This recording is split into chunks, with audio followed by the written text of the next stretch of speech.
ज़रा सोच के देखिए, आपकी बेटी घर से मिसिंग हो और आप पुलिस स्टेशन रिपोर्ट लिखाने जाएं और पुलिस स्टेशन में आपको कह दिया जाए कि हम 24 घंटे से पहले कोई रिपोर्ट नहीं लिखेंगे।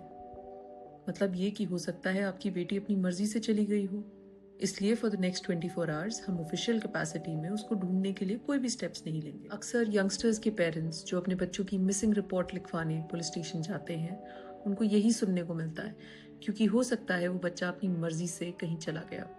हरियाणा के भिवानी में एक 19 साल की लड़की मिसिंग बताई जाती है।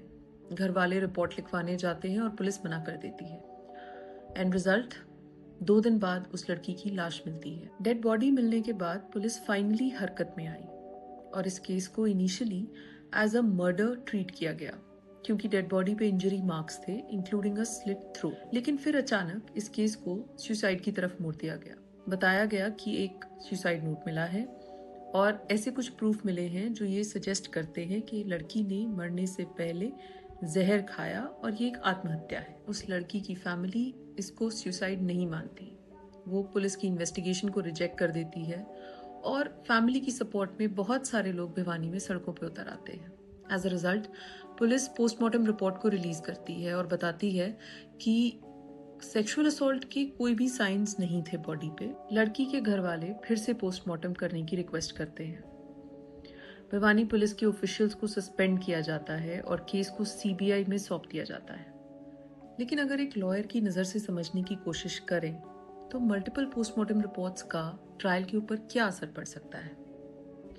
सबसे पहले तो ये पोस्टमार्टम रिपोर्ट्स जब एक दूसरे को कॉन्ट्राडिक्ट करती हैं तो एविडेंशियरी वैल्यू इरोड हो जाती है।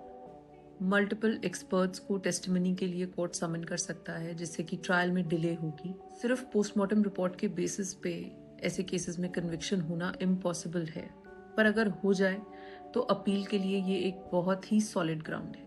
इसका मतलब justice will not just be delayed but a very high probability that it will be denied. Aarushi Talwar case में भी तो कुछ ऐसा ही हुआ था। लोकल पुलिस ने पहले क्राइम सीन को सील नहीं किया, फोरेंसिक एविडेंस ढंग से कलेक्ट नहीं हुआ, बाद में सीबीआई स्टेप इन भी कर गई, लेकिन फिर भी इवेंचुअली ट्रायल में अक्यूज्ड बरी हो गए। अब लगता है कि मनीषा के केस में भी सेम वही हिस्ट्री रिपीट होगी। भिवानी के इन पेरेंट्स ने पुलिस की देरी की वजह से, पुलिस के इन्वेस्टिगेशन की कमी की वजह से सिर्फ अपनी बेटी को नहीं खोया, लेकिन शायद उसके मरने के बाद उसके लिए इंसाफ पाने की उम्मीद को भी खो दिया।